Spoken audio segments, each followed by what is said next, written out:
એક સમય હતો જ્યારે ગુપ્ત સામ્રાજ્યનો સૂરજ આથમી ચૂક્યો હતો અને આખો ભારતવર્ષ નાના નાના રાજ્યોમાં વહેંચાઈ ગયો હતો. ચારે બાજુ રાજકીય અંધાધૂંધી અને સંઘર્ષનું વાતાવરણ હતું. પણ આ જ અંધકારમાંથી એક એવા શાસકનો ઉદય થયો જેણે ઇતિહાસની દિશા જ બદલી નાખી.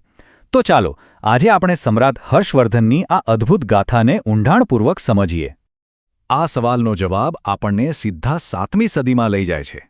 એક એવા સમયમાં જ્યાં એક એવું વ્યક્તિત્વ ઉભરી આવ્યું જેણે વિખેરાયેલા ઉત્તર ભારતને ફરી એકવાર એક ટાંટણે બાંધ્યું. અને એ શાસક માત્ર એક યોદ્ધા નહોતો, પણ એક કવિ અને એક પ્રજાપાલક પણ હતો. એમનું નામ હતું સમ્રાટ હર્ષવર્ધન. જુઓ, ગુપ્ત સામ્રાજ્યના ભવ્ય યુગ પછી ભારતમાં રાજકીય અંધાધૂંધી અને વિભાજનનો એક લાંબો દોર ચાલ્યો. ચારે બાજુ અસ્થિરતાનો માહોલ હતો. પણ કહેતે હૈ ના કે ઘોર અંધકાર પછી જ સૂર્યોદય થાય છે. બસ એ જ અંધકારમાંથી એક નવો સૂર્યોદય થયો, સમ્રાટ હર્ષવર્ધનનો, જેમના શાસનકાળે ઉત્તર ભારતને ફરીથી સ્થિરતા અને સમૃદ્ધિ બક્ષી. તો સવાલ એ છે કે કેવી રીતે એક યુવાન રાજકુમાર આટલી બધી કપરી પરિસ્થિતિઓમાંથી પસાર થઈને એક મહાન સમ્રાટ બન્યો? ચાલો એમની આ અદ્ભુત યાત્રાની શરૂઆત કરીએ. માત્ર 16 વર્ષની ઉંમરે, જરા વિચારો, પોતાના મોટા ભાઈ રાજ્યવર્ધનની દગાથી હત્યા થઈ જાય અને અચાનક આટલી નાની ઉંમરે તમારા ખભા પર એક તૂટતા સામ્રાજ્યને બચાવવાની અને એને ફરીથી એકજૂથ કરવાની જબરદસ્ત જવાબદારી આવી પડે. આ એક એવી જવાબદારી હતી જે કોઈના પણ ખભા ઝુકાવી દે. અને એમણે શું કર્યું? એમણે આ જવાબદારીને ખૂબ જ કુશળતાથી નિભાવી. માનવામાં નહીં આવે, પણ માત્ર 6 વર્ષના ટૂંકા ગાળામાં જ એમણે વિખેરાયેલા પ્રદેશોને એક કર્યા, સત્તાને મજબૂત કરી અને ગંગાના મેદાનોમાં આવેલા કન્નૌજને પોતાની નવી અને ભવ્ય રાજધાની બનાવી. આ એક માસ્ટર સ્ટ્રોક હતો જેણે એમને સમગ્ર ઉત્તર ભારત પર નિયંત્રણ મેળવવામાં મદદ કરી. પણ સામ્રાજ્યને એકજૂટ કરવા માટે માત્ર રાજનીતિ જ નહીં, પણ સૈન્ય શક્તિની પણ જરૂર પડે.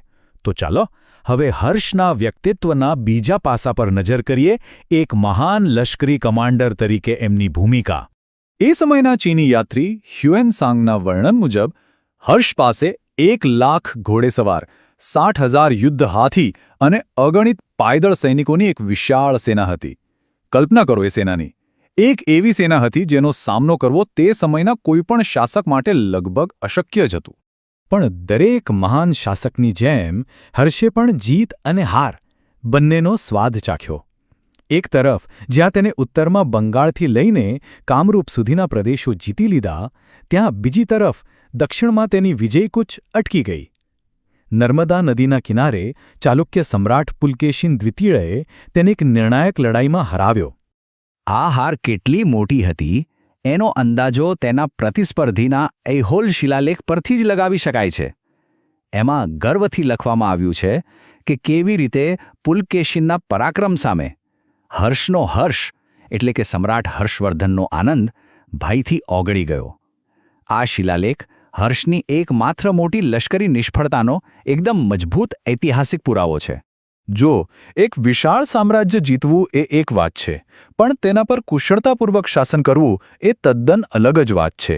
તો હવે યુદ્ધના મેદાનમાંથી સીધા હર્ષના રાજદરબારમાં જઈએ અને જોઈએ કે કેવી રીતે તેણે એક કુશળ શાસક તરીકે રાષ્ટ્રનું નિર્માણ કર્યું. કોઈ પણ મોટી સૈન્ય સફળતા પાછળ એક મજબૂત વહીવટી તંત્ર હોય જ છે. હર્ષે એક અત્યંત સંગઠિત અને કાર્યક્ષમ અમલદારશાહીની સ્થાપના કરી હતી.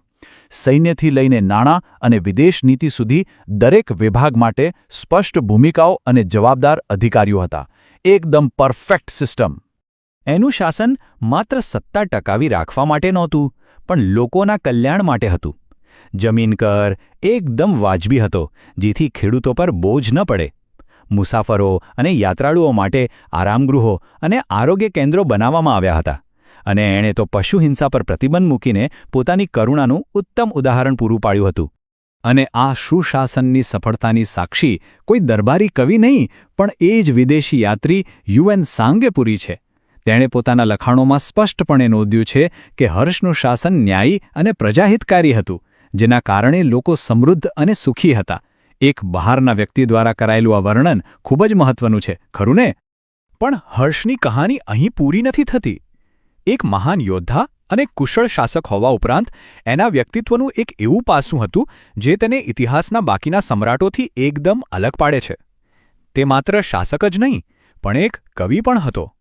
સાંભળો, હર્ષ માત્ર બીજા કલાકારોને આશ્રય આપનારો રાજા નહોતો, તે પોતે એક ઉત્કૃષ્ટ સર્જક હતો, અને આ જ કારણે તેને કવિરાજ એટલે કે કવિઓનો રાજા કહેવામાં આવ્યો. એ ઇતિહાસનો એક દુર્લભ શાસક હતો જે તલવાર અને કલમ બંને પર સમાન પ્રભુત્વ ધરાવતો હતો. એની સાહિત્યિક પ્રતિભા એના 3 પ્રખ્યાત સંસ્કૃત નાટકોમાં સ્પષ્ટપણે દેખાય છે. પહેલું નાગાનંદ, જે આત્મબલિદાનની એક ગહન ગાથા છે. બીજું રત્નાવલી, એક હળવીફૂલ રોમેન્ટિક કોમેડી. અને ત્રીજું પ્રિયદર્શિકા, એક રાજકીય પ્રેમકથા. આ નાટકો એની સાહિત્યિક પ્રતિભાનું ઊંડાણ દર્શાવે છે. અને વાત માત્ર એની પોતાની સર્જન શક્તિની નહોતી. એણે પોતાના દરબારમાં બાણભટ્ટ અને મયુર જેવા અન્ય મહાન દિમાગોને પણ આશ્રય આપ્યો હતો. એના નેતૃત્વ હેઠળ કન્નૌજ જ્ઞાન અને કળાનું એક ધમધમતું કેન્દ્ર બની ગયું, જેણે એના શાસનકાળને એક સાચો સાંસ્કૃતિક સુવર્ણયુગ બનાવ્યો. તો એક યોદ્ધા, શાસક અને કવિ, આ બધા ગુણોને જોડીને એના વારસાનું સાચું સ્વરૂપ શું હતું? કેવી રીતે એણે એક એવું સામ્રાજ્ય બનાવ્યું જ્યાં દરેકને સન્માન અને સ્થાન મળતું હતું? ચાલો જોઈએ. હર્ષનો જન્મ એક શૈવ પરિવારમાં થયો હતો અને તે ભગવાન શિવનો ભક્ત હતો. પણ સમય જતાં તે મહાયાન બૌદ્ધ ધર્મથી ખૂબ પ્રભાવિત થયો. પણ સૌથી મહત્વની વાત એ છે કે તેણે ક્યારેય અન્ય કોઈ ધર્મનો અનાદર ન કર્યો. એના સામ્રાજ્યમાં હિન્દુ, બૌદ્ધ અને જૈન પરંપરાઓનું સમાન રીતે સન્માન થતું હતું. આ તેની સહિષ્ણુતાનું શ્રેષ્ઠ ઉદાહરણ છે.